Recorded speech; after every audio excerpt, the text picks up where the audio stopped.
Hi everybody, this is Sue from She's Wired.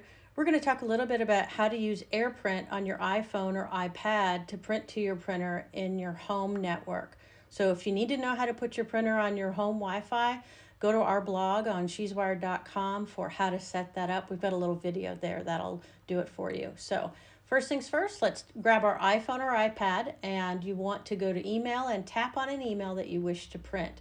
In the lower right corner is going to be an arrow.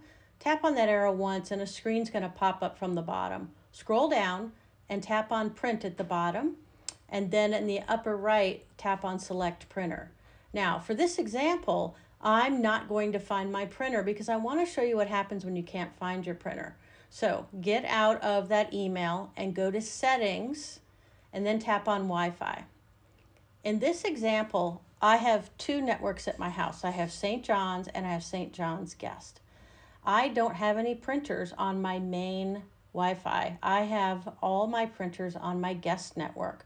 So I've tapped on my guest network and I'm going to wait for it to connect because it's important that the printer and your phone are on the same Wi-Fi. Now, if you have one Wi-Fi in your home, you're fine, but I have two.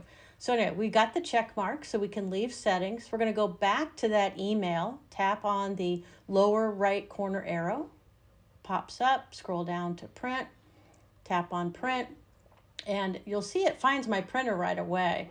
But I'm going to tap on that printer name, and you'll see I have 3 printers show up on my network that are all AirPrint compatible.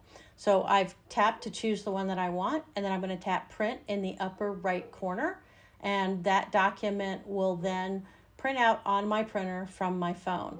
The same thing holds true and works the same on our iPad. So there's really no difference. It depends on how old your devices are, but this should work the same.